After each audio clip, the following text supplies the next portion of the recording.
pupuntang pagbalik mo sa France. Then ngayon bumalik ka, hindi ka pa nakakaupo, may 10 million ka na. Kaya,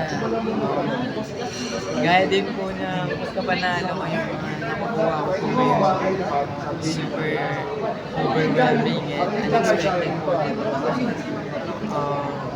Salamat po ako sa mga nakakataas po talaga na tumutulong. Nakitaan po yung mga hard work namin and yung mga practice po namin ng mahabang panahon. Nabibigyan po nila na ganun parami. Kaya nagpapasalamat po ako sa kanila. Sana sa mga susunod pa continue po yung support nila na ganito sa mga susunod pa po na mga atleta na lalaro po sa mga high level kagaya po ng World Championships and syempre Olympics po.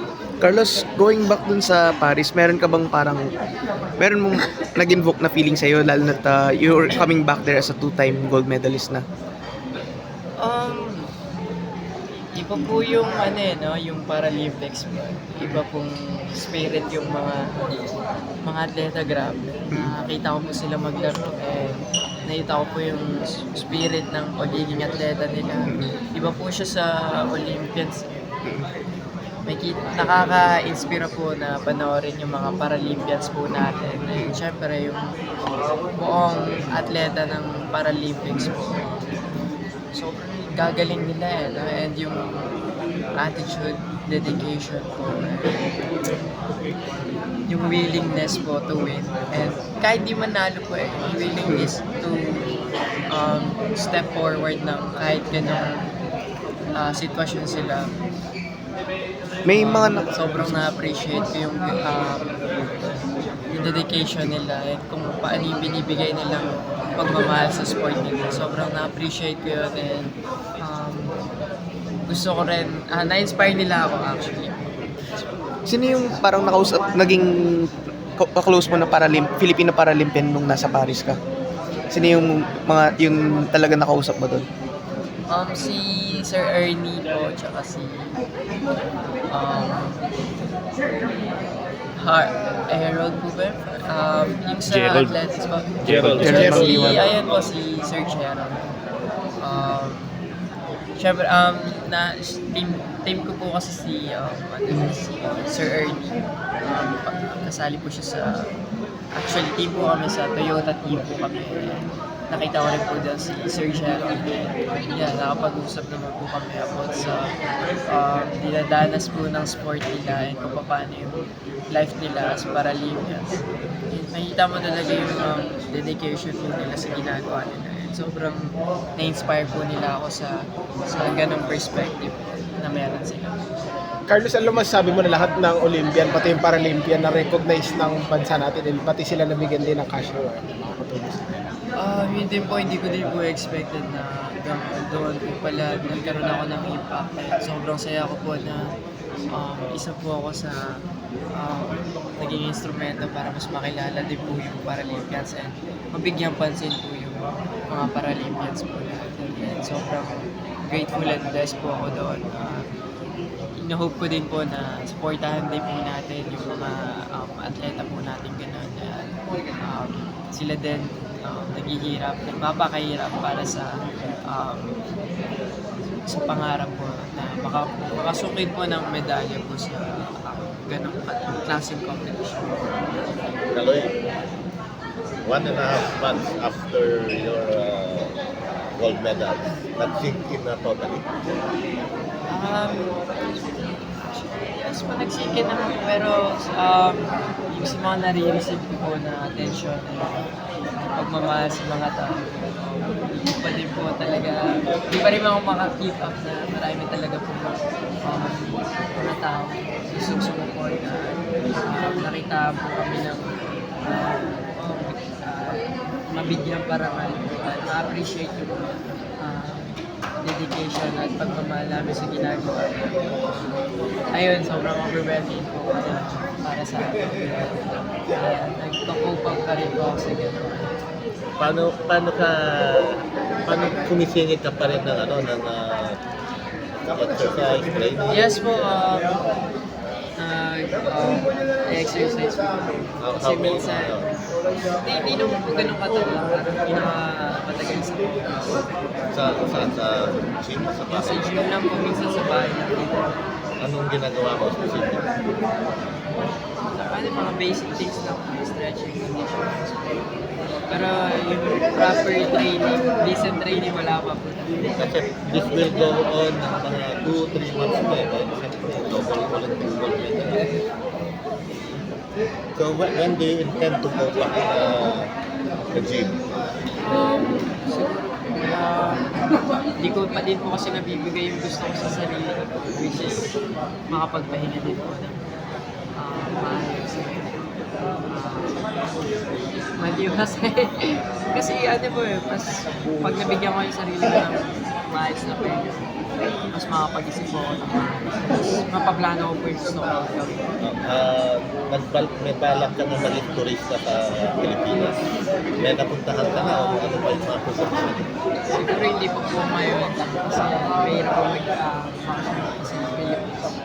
Pero mga upcoming years, I'll try mag-visit. Anong gusto mong puntahan lugar? Siguro gusto ko pong papalawan ako. So, I try. Meron bang mula nung nag-gold ka, yung first and second, di ba? Mag-Saturday, Sunday yun eh, di ba? Na nag-gold ka. Meron bang umaga nung nandito na tayo sa Pilipinas na pag-gising mo, naisip mo na gold medalist ka or kung ano yung pumasok sa isip mo? Kasi ano yun eh, ang laki-laki nung na-achieve mo. More like, yung transition po ng gano'n. Medyo overwhelming talaga. Na hindi ka panipaniwala at first time. Gold medalist ako, alam ko na po yun. Nag-sink in na, pero yung mga binibigay na parangal sa akin, yun yung hindi ako makapaniwala. Grabe. Before, naalala ko, nag-grab lang ako, tapos pupunta sa gym. Nakakalabas ako sa labas, nakapaglakad ko na hindi nakakuha ng grabe ka na. Thankful po ako sa mga tao na ina-approach ako. Competition po. Siyempre, it's a blessing from God. May yun din po. Shock din po. Siyempre, yung ganun way ko before din. Siguro, hindi na siya Ibang klase na, di ba? Iba na. ayun po, bulan na. Saan nakalagay yung mga medalya? Sa BGC or Yes po, nakatabil. hindi pa naka-display or wala pa? Hindi pa kasi po, dami po Naayos. yung mga events ko din po from Toyota sa Paris. I had to bring my pencils. Yes po, hindi pa po siya Ito, bihira itong matanong eh. Sino yung idol mo na foreign gymnast na si Kohei Uchimura, Japanese po. other than him? Other than him, madami rin po eh. Yung mga nakaka-compete ko sila Jake, Joe Fraser from Great Britain, magka-team po sila. Kasi yung, Sila Maxwell. yung 2 golds mo na sa Olympics tapos 2 World Championships, ano na yun eh. Very elite na yun sa gymnastics eh. No?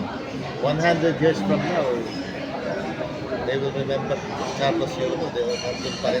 Kung may gymnastics na 100 years from now, baka sa buwan na yung gymnastics mo. Diba? Ang laki-laki eh.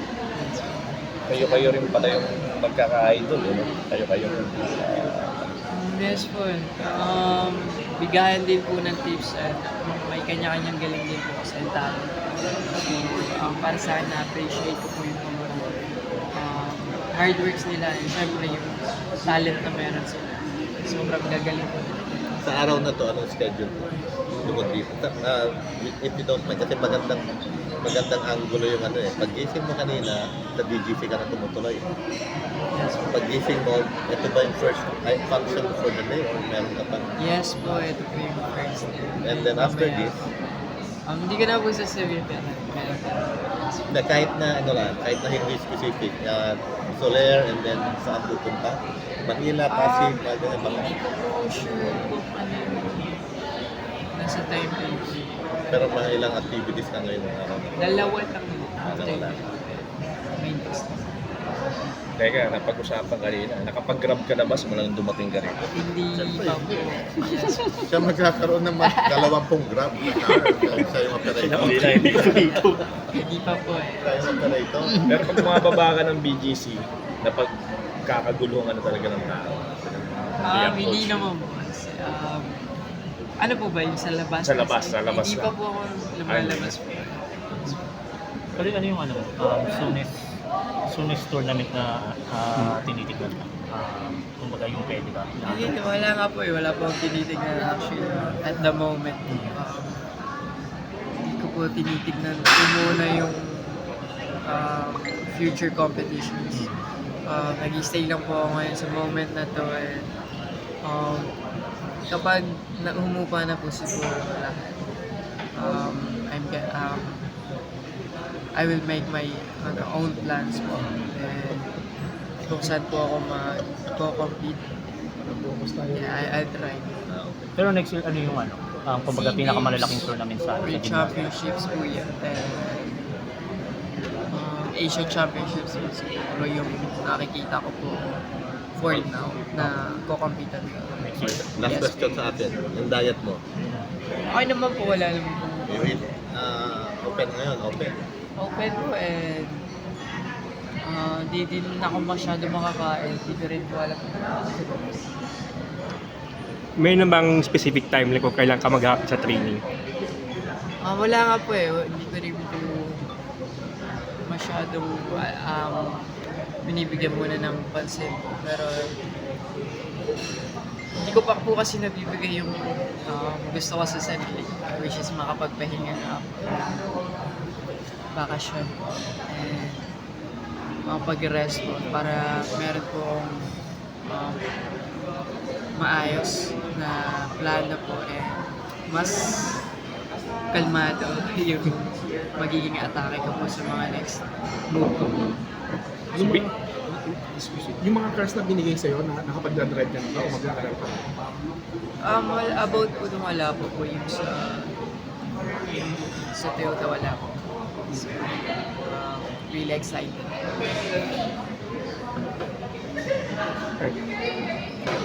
Thank you. Thank you.